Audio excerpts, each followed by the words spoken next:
Oi, oi. Ai, gravando. Estamos aqui dessa vez na sala, já saímos das paredes brancas sem nada. Já estamos muito mais acomodados, completando 6 meses por aqui. Ainda, obviamente, nos adaptando, mas já muito contentes com essa morada. Tô gravando aqui da sala, então pode ser que a gente tenha interrupções. Já vejo que tem um gato ali cavando na minha planta, porque obviamente o gato quer atenção, não quer saber nada de eu gravar vídeos. E esse é o melhor jeito de fazer eu parar o que eu tô fazendo pra dar atenção pra eles, né, mexer nas minhas plantas. Bom, para o potencial de hoje, o que eu gostaria muito de fazer é falar sobre uns livros que eu comprei no Brasil. A gente teve no Brasil há poucos dias, aproveitando as férias escolares. E no final das contas, fazendo as contas, os livros no Brasil são muito mais baratos.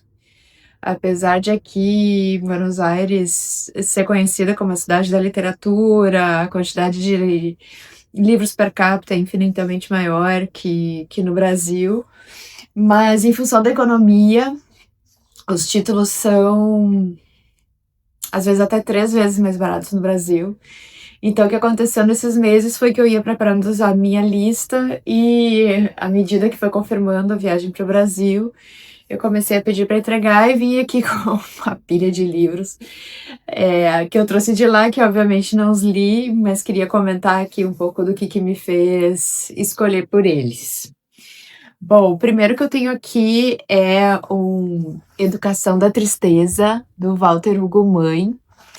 Eu gosto muito do Walter Hugo Mãe, eu comecei pelo Filho de Mil Homens e já li alguns livros dele, e eu acho que o Walter Hugo Mãe, ele tem uma sutileza nas palavras e um jeito de ver a vida muito profundo e muito bonito. Eu acho ele lírico, assim. Então, eu, em geral, leio ele com muito respeito. E eu gosto que as edições vêm sempre bonitinhas, assim, olha, essa aqui vem com as páginas azuis. Chama Educação para Tristeza. E ele nos leva a uma jornada para dentro de nós mesmos em busca de resposta, que nem sempre se encontra, óbvio, sobre a vida e seus mistérios. Em meio a confissões inesperadas, Mãe se deixa explorar em toda a sua crueza por meio de ilustrações belas e reflexões sensíveis, nas quais ele fala sobre tristeza e a saudade do seu jovem sobrinho que ele perdeu, né, com câncer.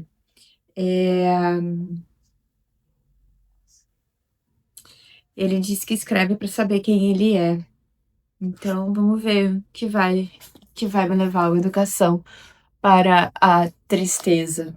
Eu tendo a gostar, assim, de quem é muito real com seus sentimentos e não tenta parecer feliz, tenta se entender para ser feliz, assim, então me chamou a atenção. O próximo é do Sérgio Rodrigues, Escrever é Humano. Eu ando muito nesse caminho também de escrever, que eu nem sei porquê. O que eu quero com isso, mas eu sei que me faz bem, e depois que eu consigo, assim, produzir uma ideia e colocá-la em texto, eu fico muito feliz. Me dá uma sensação muito gostosa, assim. Então eu tenho feito e tô me interessando pelo assunto, assim. Na verdade, eu comprei esse livro, não lembro por quê, mas aqui fala, né, que Escrever é Humano é um livro original e apaixonado dirigido a todos que amam literatura e sentem curiosidade pelas engrenagens que movem a imaginação leitora.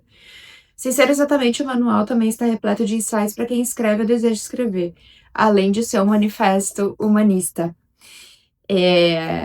Então, acho que me ajuda aí nesse caminho para entender o porquê da escrita, se é que um dia eu vou entender, mas eu gosto dessa ideia e eu vou separar aqui romances e livros técnicos. Vamos ver se isso vai se configurar dessa forma.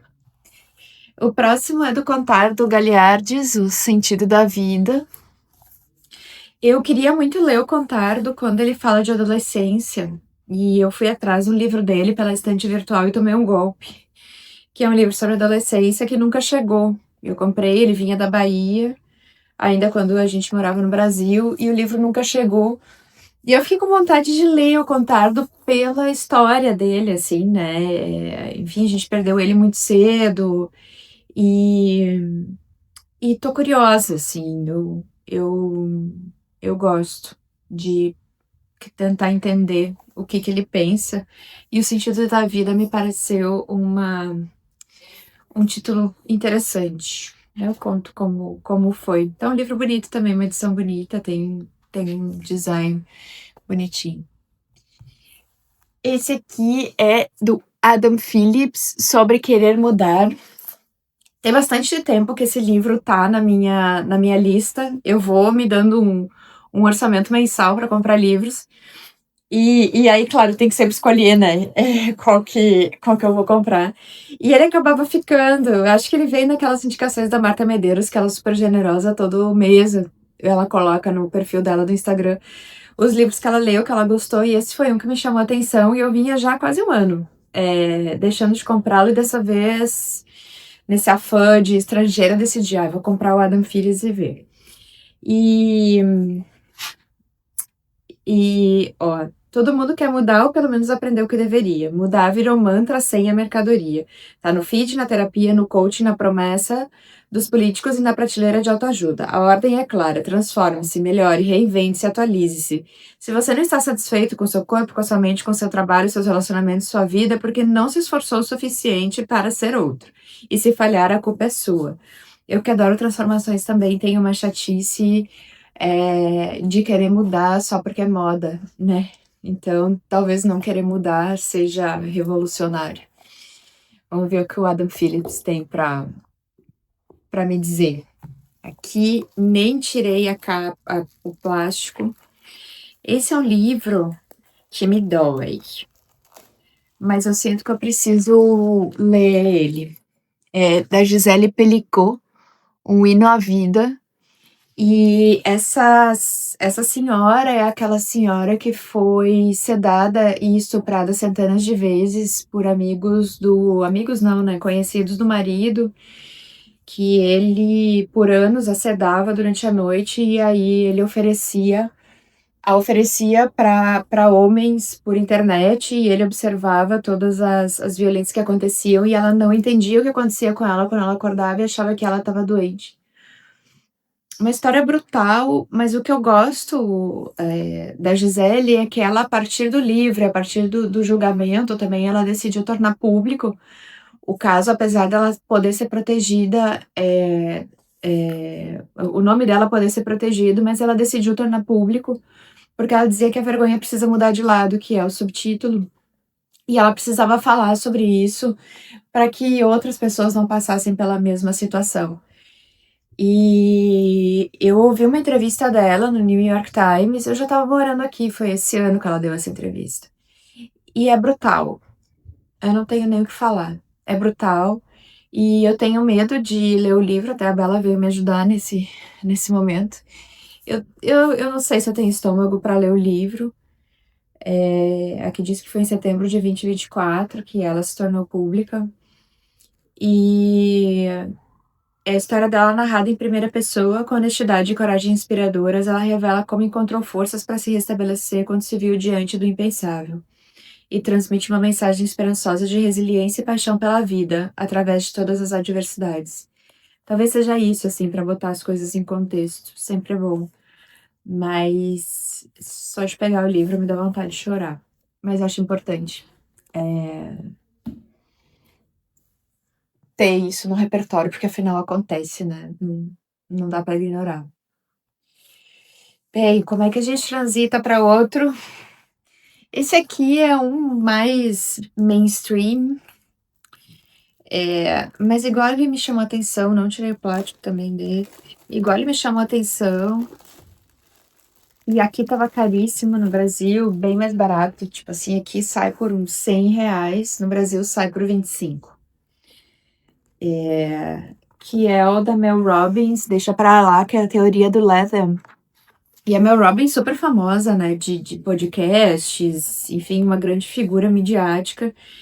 E é interessante esse serviço que ela presta, assim, diz aqui que ela é conhecida mundialmente por mindset, motivação e mudança comportamental.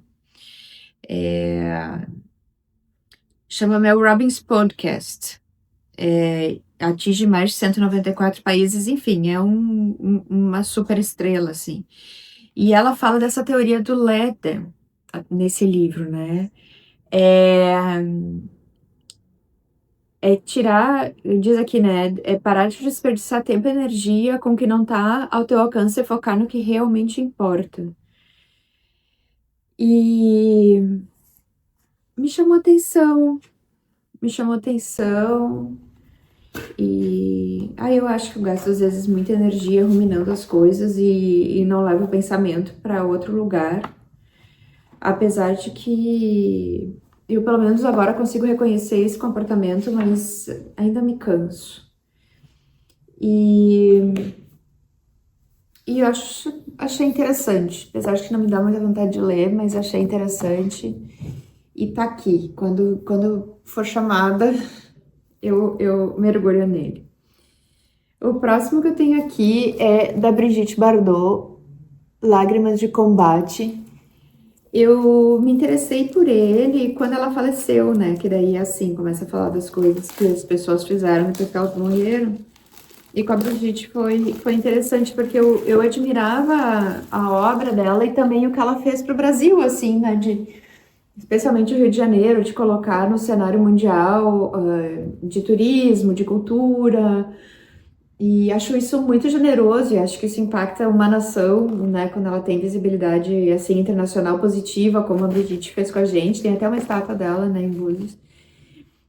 E, enfim, tem um apreço e ela sofre com os animais, né?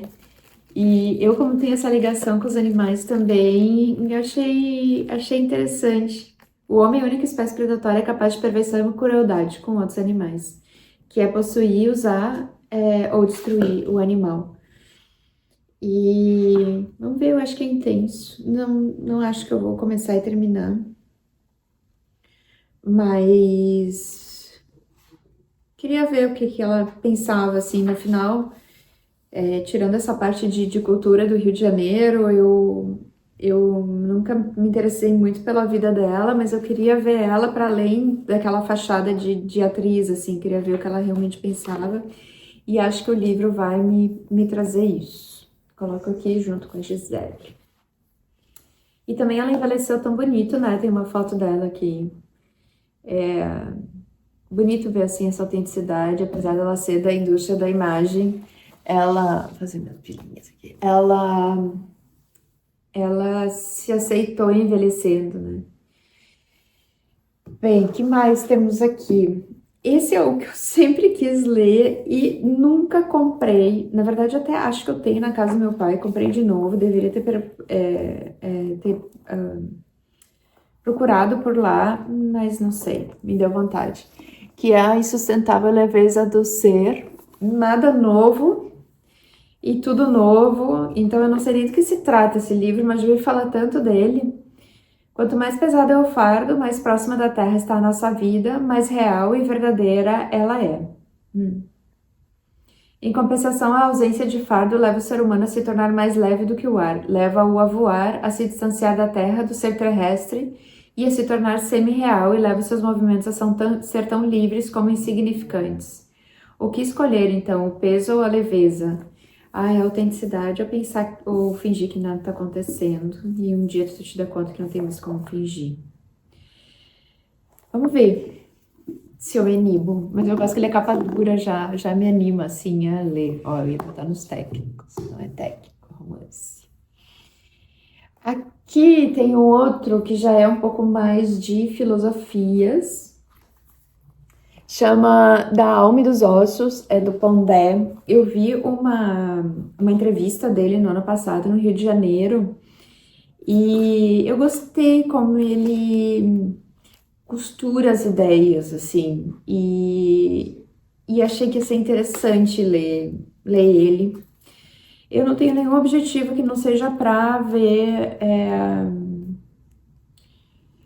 como ele pensa. Nessa obra, Pondé não se preocupa em oferecer soluções ou promessas de salvação. Ao longo dos breves ensaios e aforismos, somos convidados a refletir sobre o que nos rodeia, a cultura, o espírito do tempo, a efemeridade do leitor moderno. Como Adorno nos lembrou, escrever é pensar com o lápis. E aqui o pensamento se dá sem rodeios, sem paciência para as cobranças do mundo e quitações do século XXI. Isso já é bom, né? Escrever sem um motivo já é bom e é revolucionário, porque, enfim, estamos na era da produtividade. E aí tem outro livro que eu quis assistir no cinema, não consegui assistir, não rolou, não deu. E aí saiu de cartaz, eu até hoje não descobri onde está passando e quero muito assistir, mas aí resolvi comprar o livro, que aqui era impagável, apesar de ser edição de bolso, Pinguim, era super caro, e no Brasil era muito mais barato. Acabei comprando o Morro dos Ventos, um Uivantes. Aqui é legal, chama Cumbres Borrocosas. Acho tão legal o título, mas eu gosto do Morro dos Ventos Uivantes. Eu gosto do Uivantes. E a Emily Brontë, ela escreveu muito tempo com assinatura masculina, né, para poder ser publicada, vem de uma família paupérrima. A história dela é super interessante. E pena, né, que isso aqui não foi suficiente para ela conseguir ter uma vida de um pouco mais de conforto através da arte dela. Acabou fazendo sucesso muito depois que ela morreu por condição sanitária péssima, ela e a família. Mas é bonito ver o quanto o impacto de um artista pode seguir por séculos, né? E até hoje saiu o filme e parece que aquela Mel Robbins, né, que fez a Barbie, que foi a protagonista do filme. E eu quero ver que ano ele foi publicado, mas eu não sei ver isso. A primeira vez.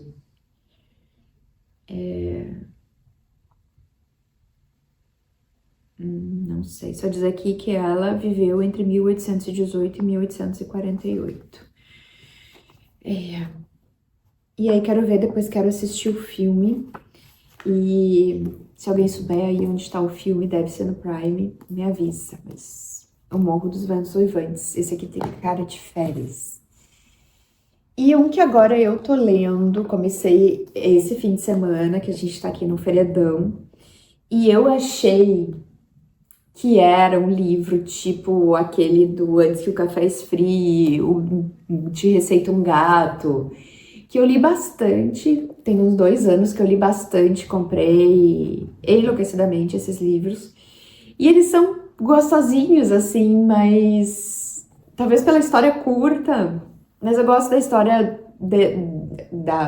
seja do Café Esfriar, encontrar outras pessoas em outros tempos, seja que o gato pode te ensinar. Eu gosto das lições nas pequenas coisas, assim, o fato da vida poder tomar o rumo que é mais autêntico, tá na tua mão, assim, eu gosto, mas me faltou profundidade nas histórias. E quando eu comecei a ler esse aqui, porque eu vi uma indicação no Instagram de um perfil japonês, assim, eu vi uma indicação, acabei comprando, eu li a contracapa e pensei, vai ser igual. Aí eu comecei a ler e me dei conta que foi um Nobel que escreveu, isso era uma coisa que eu não tinha pensado, ele chama Beleza e Tristeza. E Yasunari Kawabata, cheia de sotaque. E ele é um prêmio Nobel, então ele escreveu esse livro, e ele é muito generoso explicando, assim, elementos da arte japonesa, porque o livro, ele é uma história entre um escritor e uma pintora, e aí, claro, ambos são tocados pela arte, então ele vai muito generoso levando a leitora a esses detalhes da arte japonesa, ao mesmo tempo que a história parece boba e que o fim já é certo, e ele vai colocando os elementos da narrativa no meio da história. Então a gente vai descobrindo, assim, não dá pra parar de ler, assim, eu tô tocada. Tô tocada com a generosidade dele de explicar as coisas como acontecem no Japão, e também tô tocada pela forma como ele explica como a arte é feita, assim, ele narra os personagens, como ambos são artistas, ele narra o momento em que a arte surge dentro daquele artista como uma forma de transmutar o que ele sente, assim, e achei super bonito, super bonito. E aqui tem umas flores, umas ameixeiras dele, que depois ele explica essa relação. Muito sutil, muito gostoso, uma leitura que flui. e super recomendo. E esse aqui eu ganhei no último dia de Brasil, ganhei do meu marido e da minha filha, o grande caderno. Vamos ver se eu vou saber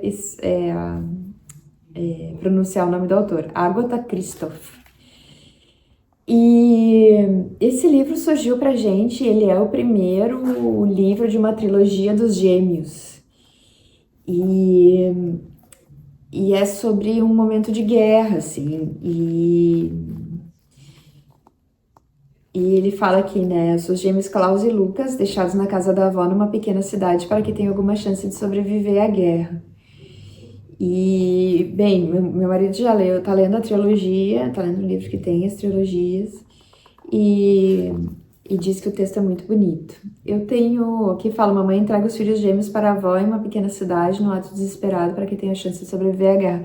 Só pelo esse início já me dá medo de ler e ver crianças sofrendo e esse contexto de guerra, mas meu marido garante que o texto, que o autor é muito hábil em converter o texto em uma coisa menos dolorida e mais reflexiva. Então tá aqui, tenho... E depois eu trouxe outros, mas mais do meu trabalho de pesquisa para filosofia, que eu quero estudar sobre arte e autenticidade. E aí comprei Nietzsche, comprei Adorno, comprei Kant, mas para tentar entender assim qual linha que eu vou seguir. Mas não tenho eles aqui, acabei esquecendo de trazer. Mas também acho que esses aqui são os mais interessantes assim para esse momento. Então eu tenho diversão provavelmente aqui até o final do ano, mas assim eu já tô com outra lista de livros para comprar quando eu for pro Brasil de novo. E à medida que eu for lendo, tinha mais outro que eu já li, da Conceição Evaristo, Olhos d'Água, que não tem aqui agora comigo. Deve ter ficado no escritório. É brutal, brutal. É o primeiro da Conceição Evaristo que eu leio, é brutal. É super interessante para colocar a gente em contexto assim de todos os privilégios que a gente tem na vida, enquanto tem gente que passa por coisa muito bruta. Simplesmente pela classe social que nasceu, assim, dá uma visão brutal das diferenças socioeconômicas e quanto isso é um determinante na vida e quanto a vida não vale nada. Me pegou, assim, foi duro de ler. Mas um texto super real, uma escritora super consagrada, vale muito a pena. E também tô entre Socorro Acioles, né, agora vendo pro futuro, minha próxima aí, entre Socorro Acioles, que eu vi que lançou um livro novo, mas eu ainda quero ler A Cabeça de Santo, que aliás eu fiquei sabendo que vai sair no cinema, e o Walter Hugo Mãe também tá com outras publicações que dá muita vontade de ler. Tamara Klink tá me deixando curiosa.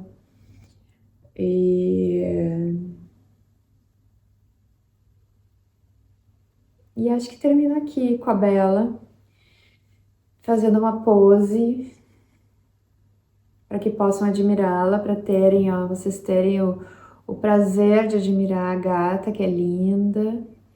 Ó, vou dar esse prazer para vocês aí que estão vendo a minha mãe. Podem ver uma coisa linda. Esses livros não são nada perto da minha beleza. Ela é muito fofa. Olha que delícia. Bom, me conta aí se tem algum outro livro, alguma outra coisa interessante. Vou adorar saber. Um beijo. Até a próxima.